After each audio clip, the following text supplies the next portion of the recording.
عباد توحید کے مت والوں، شمع رسالت کے پروانوں، غوث و خواجہ و رضا کے دیوانوں، السلام علیکم ورحمۃ اللہ وبرکاتہ۔ الحمد للہ نحمده ونصلی ونسلم علی رسوله الکریم، اما بعد فاعوذ باللہ من الشیطان الرجیم، بسم اللہ الرحمن الرحیم۔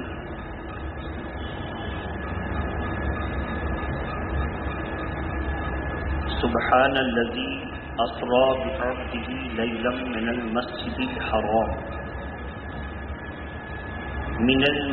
الحرام إلى المسجد الأقصى الذي باركنا حوله لنريه من آياتنا إنه هو السميع البصير۔ وقال الله تبارك وتعالى في القرآن المجيد: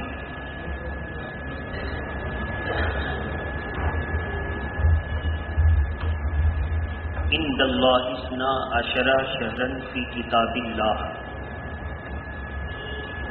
صدق اللہ العلی العظیم وبلغنا رسوله النبی الامین المتین الکریم۔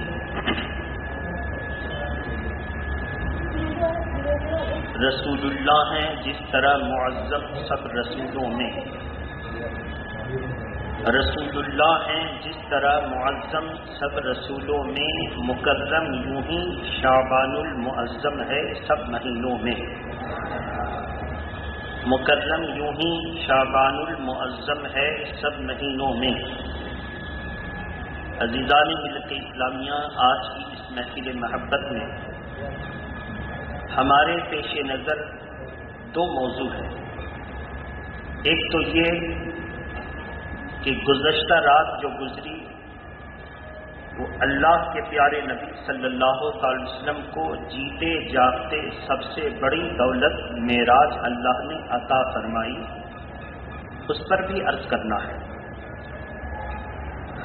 دوسرا یہ کہ آنے والا مہینہ شعبان المعظم کا مہینہ ہے، جسے ہم لوگ شب برات والا مہینہ کہتے ہیں۔ اور تیسرا اہم یہ ہے کہ ہم سب اہل انگس و مضافات کی خوش نصیبی ہے کہ قائد ملت حضرت علامہ اسجد رضا خان قدس سرہ العزیز و مد ظلہ العالی آپ کے شہر محبت انگس میں 16 مارچ کو تشریف لا رہے ہیں۔ قائد ملت کو پوری دنیا کے علماء نے اس بات کا احساس کیا کہ ہندوستان دارالسلام ہے اور دارالسلام میں قاضی القضات کا عہدہ تاج الشریعہ کے بعد خالی ہے، تو چیف جسٹس کا عہدہ کس کو دیا جائے، قاضی القضات کا عہدہ کس کو تفویض کی جائے۔ 2 بات سامنے آئی۔ ایک تو یہ کہ اس کو دیا جائے جو اعلم علماء ہند ہو، قانون ہے شریعت کا، اور اس کے ساتھ ساتھ وہ احکام شرع کو نافذ کرنے کی طاقت رکھتا ہو۔ تو ان دونوں باتوں کے مد نظر نمبر 1 پوزیشن پر آئے ضیاء المصطفیٰ۔ ضیاء المصطفیٰ نے جب ان سے کہا گیا کہ آپ نائب قاضی رہ چکے ہیں اور آپ نے بہت احسن طریقے سے شریعت مطہرہ کو نافذ کرنے میں تعاون کیا ہے قاضی کی، انہوں نے تمام علماء کی میٹنگ کی، کہا میں 80 سال سے تجاوز کر رہا ہوں، ایسی صورت میں میری خواہش ہے کہ ایک طرف علم والا بھی ہو اور دوسری طرف اس کے پاس قدرت بھی ہو کہ وہ اس کو نافذ کرے۔ آج علماء میں جو بغاوت کا ماحول بنا ہوا ہے، جیسے کہ پارٹی اگر کسی کو ٹکٹ نہ دے تو بغاوت کر کے دوسری پارٹی میں چلا جائے، اسی طرح دنیا دار عالموں میں یہ بات آ گئی ہے کہ اگر ان کو کوئی عہدہ نہ دیا جائے تو وہ بغاوت کر کر کے صلح کلیت کی راہ اپنا لیتے ہیں، سب ٹھیک ہے۔ ایسی صلح کلیت کی طوفانی ہواؤں کی زد میں اہل سنت کا چراغ کو باقی رکھنا کسی ایسے ہاتھوں کی ضرورت ہے جو طاقتور بھی ہو۔ تو تمام ہندوستان بھر کے علماء نے اس بات کا فیصلہ کیا کہ اگر سطوت کے اعتبار سے، جبروت کے اعتبار سے، اختیار کے اعتبار سے، جو شریعت کا قانون ہے سطوت، جبروت، اختیار، اس قانون پر اگر کوئی کھرا اترتا ہے تو وہ قائد ملت اشرف میاں ہے۔ اشرف میاں کو قاضی قضات کے عہدے کو تفویض کی گئی، چیف جسٹس کا رتبہ عطا ہوا۔ اللہ کا فضل ہے کہ کسی علاقے کے قاضی سنی قاضی، یہ نکاح پڑھانے والے قاضی نہیں، یہ تو ایک نام رہ گیا ہے، کام نہیں۔ قاضی کا مطلب ہوتا ہے جو عدالت جاری کر سکے، انصاف جاری کر سکے، یہ ہے اصل میں رجسٹرار، اور پرانا نام ابھی تک دھو کے اپنے ساتھ قاضی لگا رہے تھے، اور عوام بھی کہتی ہے قاضی صاحب آ گئے۔ اب قاضی صاحب ایسے کہ جو شریعت پر خود عمل نہیں کرتے، نہ نماز پڑھ رہے ہیں، نہ داڑھی ہے ان کو، داڑھی بھی نہیں، نماز بھی نہیں، وہ قاضی صاحب ان کو کہتے ہیں۔ آپ لفظ قاضی کا غلط استعمال نہ کیجیے، ان کو رجسٹرار کہیے۔ رجسٹرار آ گئے، یہ لوگ روپے گھوس دے کر کے رجسٹرار بنتے ہیں، کیا اس میں معاملہ ہے وہ سب ہم جانتے ہیں۔ بہرحال تو عزیزان ملت اسلامیہ، اب وہ قاضی قضات فی الہند بھی آپ کے یہاں آ رہے ہیں، ان کے تعلق سے بھی کچھ گفتگو کرنی ہے، اور آپ سے اپیل کرنا ہے کہ 16 تاریخ کو آپ اپنے تمام احباب و مخلصین جو اسلام کی باپردہ خواتین مرید ہونا چاہتی ہیں، ان کو آپ رشتہ دار ہوں چاہے جہاں ہوں جمع کر لیجئے، اور ان کے لیے ایک الگ زنان خانہ کے اعتبار سے پردہ باپردہ جگہ بنا دی جائے گی، وہ جا کے وہاں مرید ہو سکتی ہیں۔ تو اس سے کیا ہوگا کہ ایک پیر کے دامن سے جب آدمی وابستہ ہو جاتا ہے، وہ پیر صحیح ہو تو وہ خود بھی صحیح راستے پر چلے گا اور مریدوں کو بھی صحیح راستے پر لے جائے گا۔ لیکن اگر پیر صحیح نہیں ہو تو وہ خود بھی غلط کرے گا اور مریدوں کو بھی غلط راستے پر لے چلے گا۔ بہرحال تو میرے محترم بزرگ اور دوستو، تینوں موضوع سامنے ہیں، محبت کے ساتھ درود شریف پڑھیں۔ اللہم صلی علی سیدنا حبیبنا مولانا محمد وآلہ واصحابہ وبارک وسلم، صلاۃ و سلام علیک یا رسول اللہ صلی اللہ علیہ وسلم۔ سب سے پہلے معراج یہ نہیں ہے کہ اللہ کے پیارے نبی آسمان پر گئے، معراج یہ نہیں ہے کہ اللہ کے پیارے نبی نے جنت کی سیر فرمائی، معراج یہ نہیں ہے کہ اللہ کے پیارے نبی نے لِنُرِيَهُ مِنْ آیاتنا کے تحت ساری کائنات میں اللہ کی نشانیوں کو دیکھا۔ معراج کا صحیح معنی یہ ہے کہ اللہ کے پیارے نبی نے اللہ کو اپنے آنکھ سے دیدار کیا، اللہ کا دیدار کیا، یہ سب سے اہم بات ہے۔ اس لیے کہ اگر حضور کی معراج کیا ہے، ایک خاص صفت ہے، اور یہ خاص کا مطلب یہ ہے کہ جو ان میں ہو وہ کسی میں نہ ہو۔ تو جبریل امین تو پوری دنیا میں جا رہے ہیں، اللہ کی نشانیوں کو دیکھ رہے ہیں، تو سب سے بڑے معراج کے مستحق تو جبریل ہیں، لیکن اللہ کے پیارے نبی کو یہ مستحق کیوں قرار دیا گیا؟ اس لیے کہ جبریل نے بھی اپنے رب کو نہیں دیکھا، میرے نبی نے اپنے رب کو اپنی آنکھ سے دیکھا، یہ اصل معراج ہے۔ تو میرے محترم بزرگ و دوستو، اب ہم آپ کو بتا دیں، پوری دنیا وہابیوں کے شکنجے میں آ کر کتاب دو طرح کی، وہابیوں کے اکابرین جو پہلے سنی تھے ان کی اولاد وہابی ہوئی، ان سنیوں کی کتابوں میں ساری سنی باتیں، یہی جمعہ کو میں نے کہا تھا، ان کی اولاد جب دارالعلوم دیوبند سے پڑھ کر کے نکلی تو اپنے عقیدے کے مطابق اس کتاب میں سنشودھن کیا، اپنے عقیدے کے مطابق ترمیم کیا۔ اب جب اس اپنے عقیدے کے مطابق تبدیل کیا اور یہ کتاب چھپ کر پوری دنیا میں پھیلی تو آدمی حیرت میں کہ اس میں آدھی بات ہماری حمایت میں ہے، آدھی بات وہابیوں کی حمایت میں ہے، مناظرہ ہو تو فیصلہ کیسے؟ اعلیٰ حضرت فاضل بریلوی کا کیا گرائے نمایاں کام؟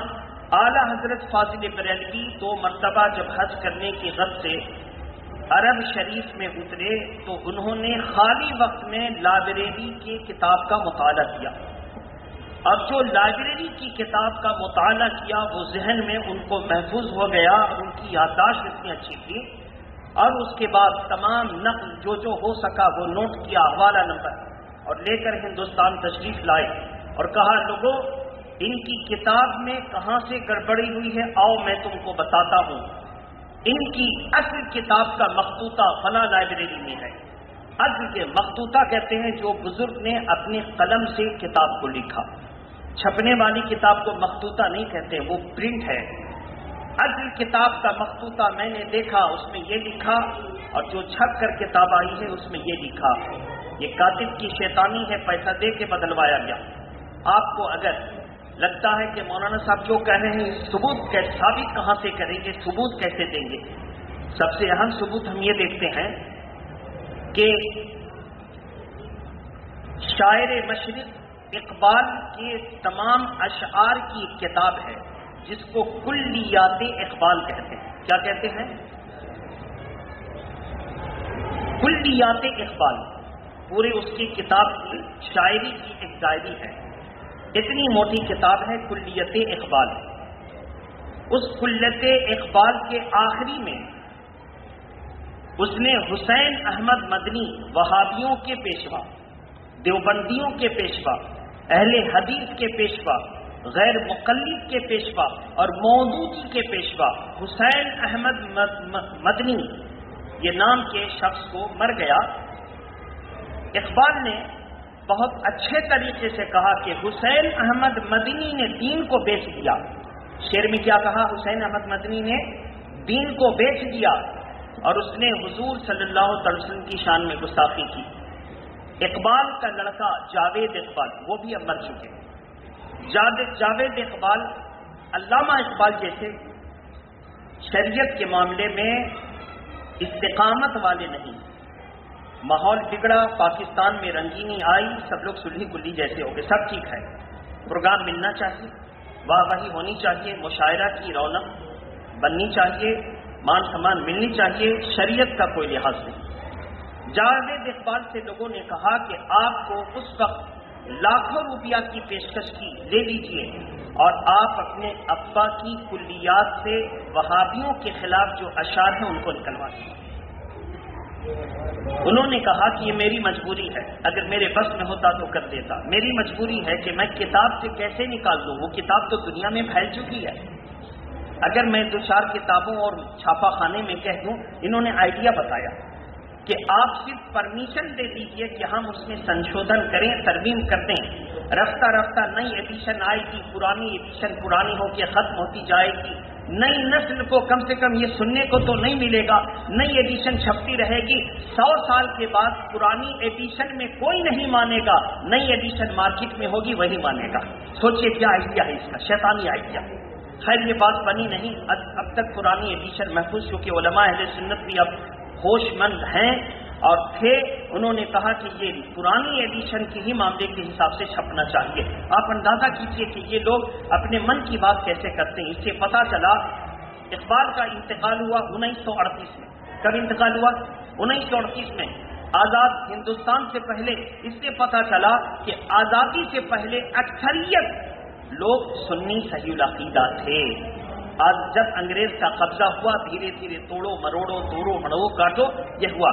ایسی صورت میں اگر پوری دنیا میں وہابیوں کا یہ ناپاک چہرہ اگر پیش کیا ہے تو کوئی اور نہیں، وہ احمد رضا نے پیش کیا. احمد رضا نے پیش کیا. میرے محترم بزرگ اور دوستو، آپ کو میں نے پچھلے جمعہ میں بتایا تھا، آج سب تو سب بڑی بڑی باتیں ہوں گی وہ علماء کے نزدیک ہوں تو اچھا ہے.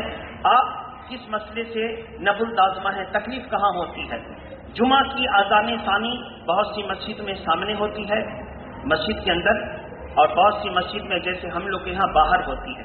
مسئلہ ہے کہ جو لوگ مسجد کے اندر دلواتے وہ حق پر ہیں یا جو لوگ باہر.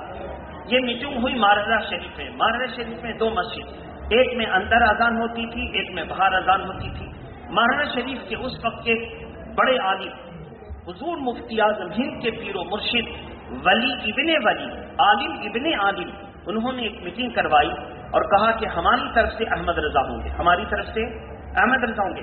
اعلیٰ حضرت فاضل بریلوی نے تمام صوفیہ کرام کی کتاب حدیث پاک، قرآن اور تمام قانون، سب سے پہلے قرآن، پھر حدیث، پھر صوفیوں کی کتاب، سب سے نکال کر کے دکھا دیا کہ اللہ کے پیارے رسول اپنے دور ظاہری میں آذان ثانی مسجد کے دروازے پر دلاتے تھے، اور حدیث پاک کا جو جملہ تھا وہ یہ تھا علی باب المسجد۔ کیا تھا جملہ؟ علی باب المسجد، یعنی مسجد کے دروازے پر، مسجد کے دروازے پر۔ تو یہاں پہ دروازہ ہے، تو اسی کو لوگوں نے پکڑا کہ احمد رضا کی بات صحیح۔ ایک کتاب لوگوں نے کہا کہ اس میں ہو سکتا غلطی ہو گئی ہوگی، لاؤ دوسرے کی کتاب، تیسری حدیث لاؤ، چوتھی حدیث لاؤ، سب تو سب جو تمہارے پریس اور چھاپا خانے میں چھپی ہے وہ کتاب لاؤ۔ جب سب سے ثابت کر دیا تو مہارانا شریف کے بزرگ علامہ ابو الحسین نوری میاں علیہ رحمۃ الرضوان، میرے سرکار مفتی اعظم ہند کے پیر و مرشد نے کہا کہ میرے ابا کو بھی ناز تھا احمد رضا پر اور ہم کو بھی ناز ہے احمد رضا پر۔ تو اتنا آسانی سے ہم لوگوں کو یہ دین نہیں مل گیا۔ اب سب سے بڑا مسئلہ ہے کہ سارے عالم دنیا میں اپنی جگہ پر ہیں، لیکن اگر استقامت کے ساتھ کروڑوں کروڑ کے مجمع کے سیلاب میں نہیں بہنے والا اگر کوئی شخص ہے تو وہ تاج الشریعہ کا بیٹا قائد ملت ہے۔ نہیں تو مجمع کے سیلاب میں لوگ کل بھی بہ رہے تھے، آج بھی بہ رہے ہیں۔ اس سیلاب میں اگر اسلام کا کوئی ستون اور پیلر کھڑا ہے تو وہ قائد ملت کھڑے گا۔ اس کو مانیے نہ مانیے، لیکن ہم لوگ محسوس کر رہے ہیں، اس لیے کہ آج 16 تاریخ کو قائد ملت میرے یہاں ہے اور 18 تاریخ کو کلکتہ میں ہے۔ میرے یہاں تو اللہ جانے کیا ہے، اتنا جوش و خروش نظر نہیں آ رہا ہے، لیکن کلکتہ میں پورے علماء بہت انتظام میں لگے ہیں۔ کوئی کہہ رہا ہے جگہ جگہ اعلان کیا جائے، کوئی کہہ رہا جگہ جگہ کارنر کی جائے، ہر عالم اپنے علاقے میں تاج الشریعہ کے شہزادے آ رہے ہیں یہ اعلان کریں۔ وہ لوگ بہت شد و مد کے ساتھ پوری ایڑی چوٹی کا زور لگا کر ہیں۔ ہمیں بھی چاہیے کہ ہم اپنی تقریب ایک دن میں 4-5 جگہ ہم جلسے جلوس کرتے ہیں، ہم ہر تقریب میں اس بات کو رکھتے ہیں تاکہ ہر محلہ بیدار ہو اور قائد ملت جیسی دولت سے ہمکنار ہو۔ سارے عالم میرے سر پر ہیں، جو بھی حق پر ہے، سلح گلی نہیں، جو حق پر ہیں، لیکن ہم قائد ملت کا احسان اس لیے مانتے ہیں کہ اس کے باپ نے بھی میرے ایمان کی حفاظت کی تھی اور یقین ہے کہ یہ بھی میرے ایمان کی حفاظت فرمائیں گے۔ کیسے ہم کو یقین ہوا؟ 2017 میں میٹنگ ہوئی۔ 2017 کی میٹنگ میں ایک بات آئی کہ گورنمنٹ کے مدرسے میں، یو پی میں بڑے بڑے مدرسے وہ گورنمنٹ کی ہیں، تنخواہ گورنمنٹ سے آتی ہے، بچے آپ کے پڑھ رہے ہیں، ان بچوں کو ناز ہے کہ ہم دینی ادارے میں پڑھ رہے ہیں، لیکن تنخواہ گورنمنٹ سے آتی ہے۔ اسی وجہ سے صلح کلیت نے جنم لیا۔ گورنمنٹ کے مدرسے میں جب یو پی گورنمنٹ نے ہندوتو کے نظریات کے مطابق اس نے وندے کے نام سے جو ایک نعرہ لگاتی ہے سلوگن، اس کو ضروری قرار دیا۔ کیا ضروری قرار دیا؟ اس سلوگن کو، اس نعرے کو ضروری قرار دیا۔ کہا ویڈیو ریکارڈنگ کر کے آپ لوگ بھیجیں گے، کون پڑھ رہا ہے کون نہیں۔ تاج الشریعہ کے یہاں میٹنگ ہوئی، بڑے بڑے ٹوپی والے جبہ والے علماء جو آپ جیسے عوام بھولے بھالے سنی کے سامنے بڑے عالم، بڑے مدرسہ کے ممتحن، بڑے مدرسہ کے متدرس، بڑے مدرسہ کے سربراہ اعلیٰ، یہ نام تھا ان کا۔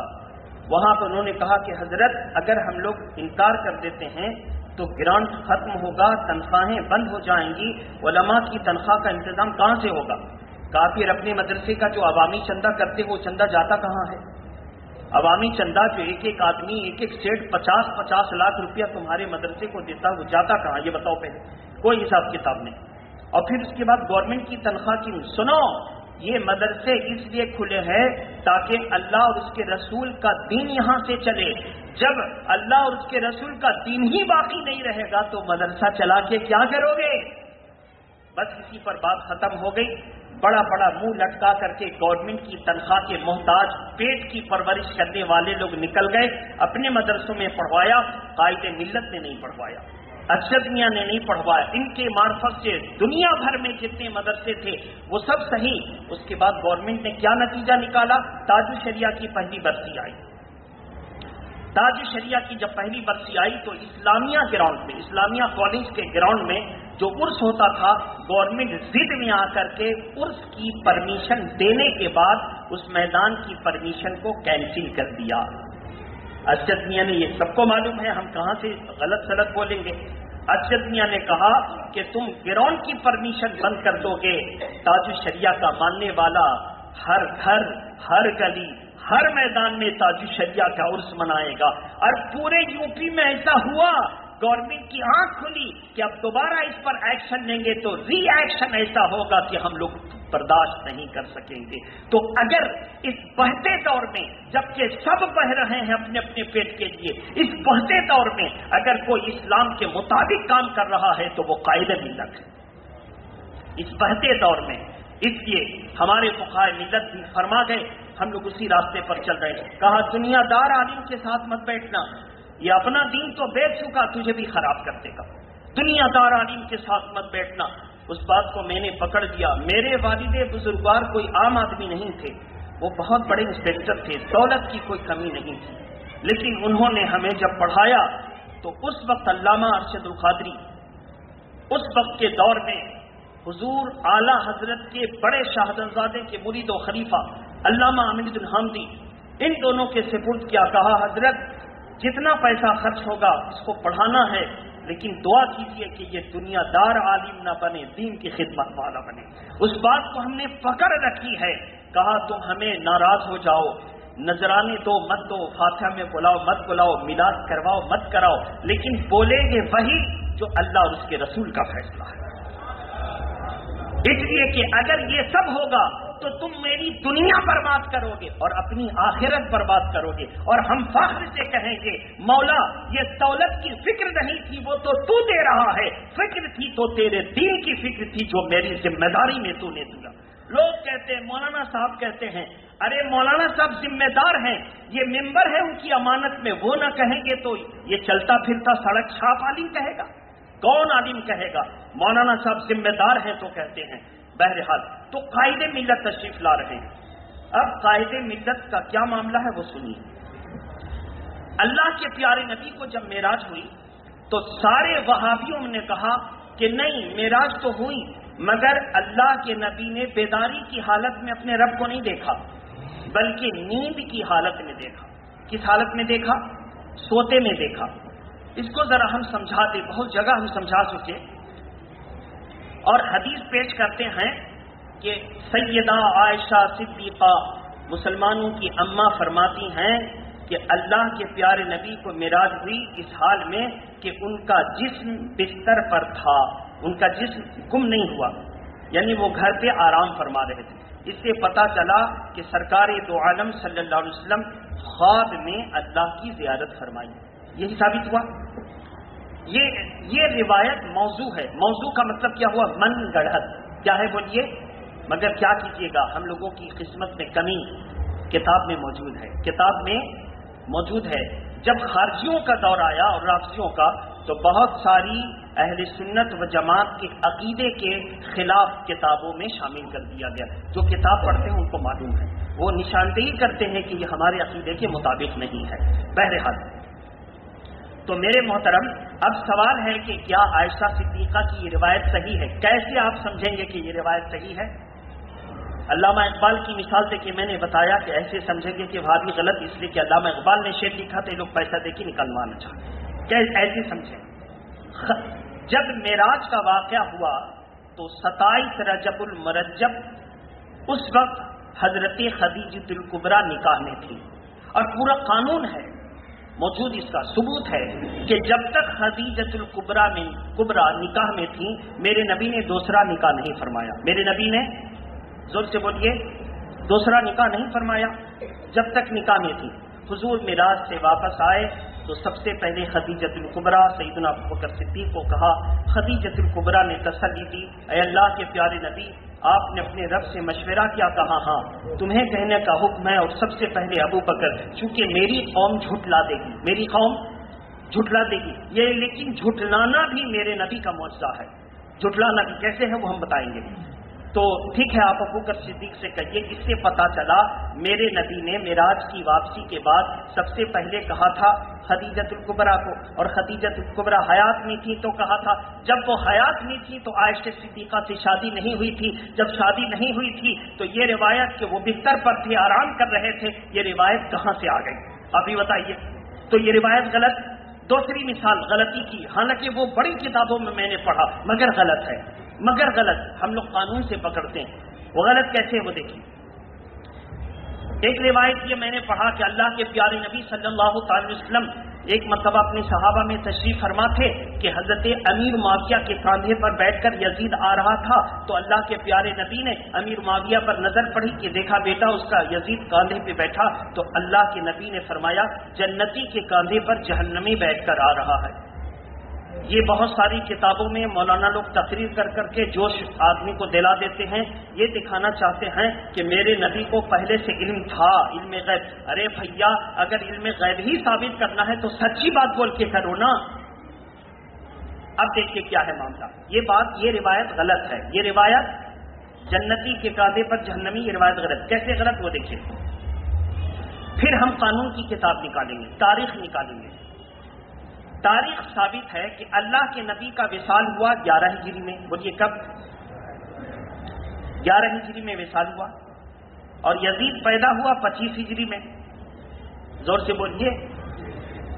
تو 11 ہجری میں وصال ہوا اور 25 ہجری میں یزید پیدا ہوا، جو 15 سال بعد پیدا ہو وہ باپ کے کاندھے پر نظر کیسے آ گیا؟ آپ خود سوچئے، جو 15 سال بعد پیدا ہونے والا ہے وہ باپ کے کاندھے پر نظر کیسے آ گیا؟ یہ خارجیوں کا ڈھکوسلا ہے، عیسائیوں کا ڈھکوسلا۔ تو میرے محترم بزرگ اور دوستو، بہت ساری باتیں ایسی ہیں۔ تو ہم شب برات کا مہینہ میں بھی ایک غلط روایت آپ کے سامنے رکھیں گے کہ اب تک ہم لوگ دھو رہے ہیں لیکن ہے غلط۔ بہرحال علماء قانون کے مطابق کتابیں رکھتے ہیں تاکہ لوگ اس کو پڑھیں اور آئندہ بھی ایسی غلط حرکتیں ہوں گی اس سے ہوشیار رہیں، ایسی غلط حرکتیں ہوں گی اس سے ہوشیار رہیں۔ ان غلط تمام طریقوں کو سیکھ کر کے سعودی گورنمنٹ نے ترمذی شریف کو جب چھپوایا، بخاری شریف کے بعد مسلم کے بعد ترمذی شریف، تو اس صحاح ستہ کی حدیث میں ایک باب تھا، بابو ما جاء فی میلاد النبی صلی اللہ علیہ وسلم۔ اس میں سے اس نے اپنے سے سنشودھن کیا ترمیم؟ اس نے لکھا بابو ما جاء فی میلاد النبی فی مسجد النبی صلی اللہ علیہ وسلم۔ لفظ میلاد کو ہٹا دیا، بولیے فی، لفظ میلاد کو ہٹا، کوئی محنت نہیں کرنی پڑی، میلاد کو ہٹا کر مسجد کو کر دیا۔ اب کیا ہوا کہ جو ہم لوگ پڑھتے تھے کہ حضور کی میلاد کا باب ہے، یہ میلاد کا ذکر ہوگا، وہ حدیث ہوں گی، اب وہ مسجد کی فضیلت میں آ گئی، لفظ مسجد گھسا دیا تو کیا آ گئی؟ مسجد کی فضیلت میں۔ اب جب ہم ترمذی انڈیا میں پڑھتے ہیں اور کہتے ہیں کہ میرے آقا کی میلاد کا ذکر ترمذی شریف میں ہے، تو وہ کہتا دکھاؤ ترمذی میں کہاں؟ اب جب ہم جدید ایڈیشن ترمذی دیکھیں گے تو اس میں تو مسجد کا ذکر ملے گا کہ حضور کی مسجد نبوی کی زیارت کی فضیلت کیا ہے، یہ آئے گا۔ حضور کے میلاد کی فضیلت کی ساری حدیثیں میں ایک لفظ صرف ہٹایا میلاد، اس کی جگہ مسجد جھکا دیا، پوری فضیلت الٹ گئی۔ آپ سوچئے کہ آج دنیا کہاں جا رہی ہے۔ یقین کیجئے کہ اگر یہی رہا تو ایک دور ایسا ہوگا کہ ایمان کا بچانا بڑا مشکل ہوگا۔ علماء کتاب لے کر کے دکھائیں گے، عوام یقین نہ کرے گی۔ اسی لیے میرے اور آپ کے آقا نے فرما دیا تھا قیامت کے دن اسلام اور ایمان کا بچانا اتنا سخت ہوگا جیسے تلوار کی دھار پر چلنا اتنا سخت ہوگا، اور جو اس سے بچ کے نکل گیا وہی کامیاب ہوگا۔ آپ کو میں نے متنبہ کر دیا ہے کہ ہمیشہ ہوشیار رہنا، پابند شریعت علماء کے قریب رہیے۔ دنیا دار علماء سے بچنے کا حکم آیا کہ دنیا دار عالم اپنے بھی تباہی کا سبب بنتا ہے اور دوسروں کی بھی تباہی کا سبب بنتا ہے۔ دنیا دار عالم کے پاس وقت ہوتا ہے، وہ گلی نکڑ دکانوں پہ بیٹھا ہوا اچھے عالم کی بدگوئی بیان کرے گا، لیکن نیک عالم کو اتنا وقت بھی نہیں ہوتا ہے کہ وہ اللہ اور اس کے رسول کی دین کی کتاب کا مطالعہ کرنے سے اتنا وقت نکال سکے کہ اپنا وقت برباد کرتا نظر آئے۔ یہ دنیا دار کی پہچان ہے۔ اللہ تبارک و تعالی ہمیں اور آپ کو نیک عمل کی توفیق رفیق عطا فرمائے۔ 2 منٹ میں شعبان المعظم کی فضیلت۔ آج 27 رجب المرجب ہے، 2 دن کے بعد چاند نظر آئے گا یا 3 دن کے بعد۔ بہرحال اللہ کے پیارے نبی نے شعبان المعظم کے بارے میں کہا شعبان و شہری، یہ شعبان میرا مہینہ ہے۔ بولیے شعبان و شہری۔ اللہ کے پیارے نبی اس شعبان کے مہینے میں اپنا مہینہ کہا تو صحابہ اکرام حضور کی تعریف کرتے، پوری زندگی شعبان کے مہینے میں کثرت سے تعریف کیا، کثرت سے روزہ رکھا، کہا کہ اس مہینے میں حضور کا چرچا زیادہ کرتے ہو، حضور کے لیے میلادیں زیادہ کرتے ہو، حضور کی بزمیں زیادہ سجاتے ہو، اس مہینے میں روزے رکھتے ہو، تم کو یہ سب کہاں سے ذہن ملا؟ کہا کہ سنو، جب یہ رسول اللہ کا مہینہ ہے تو ہم رسول اللہ کے مہینہ رسول اللہ کا تو ذکر بھی کریں گے، تو رسول اللہ کا ذکر کریں گے۔ اور آپ نے پوچھا کہ شعبان کے مہینے میں شادی کرنی چاہیے یا نہیں، تو بے شک شعبان کے مہینے میں شادی کرنی چاہیے۔ بہت سارے بزرگان دین کی شادیاں شعبان کے مہینے میں ہوئی۔ اللہ تبارک و تعالی ہماری اور آپ کی حاضری کو قبول فرما دے۔ شعبان کے مہینے کا استقبال کیجیے، اس سے پہلے توبہ کر دیجیے، اور آج ہی سے عہد کیجیے کہ ہم کو نمازی بننا ہے۔ آج ہی سے ہم نہیں کہیں گے کہ رمضان آئے تو آپ نمازی بنیے، نہیں، موت کا کوئی ٹھیک نہیں ہے، کب بلاوا آ جائے، نہ ہمارا کوئی ٹھیک ہے نہ آپ کا ٹھیک ہے، اس لیے ہم زیادہ مہلت نہیں لے سکتے۔ ہم کہتے ہیں یہ جمعہ کی نماز میں بیٹھے ہیں، عہد کر دیجئے کہ رمضان آئے، ملے کہ نہ ملے، ہم پا سکیں کہ نہ پا سکیں، آئے گا، ہم پا سکیں کہ نہ پا سکیں، لیکن ایسی صورت میں جو مہینہ رمضان کا آ رہا ہے وہ مہینہ ہم کو ملے کہ نہ ملے، ہم آج ہی سے اللہ کے حضور حاضر ہو جائیں گے۔ اللہ ہماری اور آپ کی حاضری کو قبول فرما دے۔ وآخر دعوانا الحمدللہ رب العالمین۔ السلام علیکم۔ کھڑے ہو جائیں، صفحے درست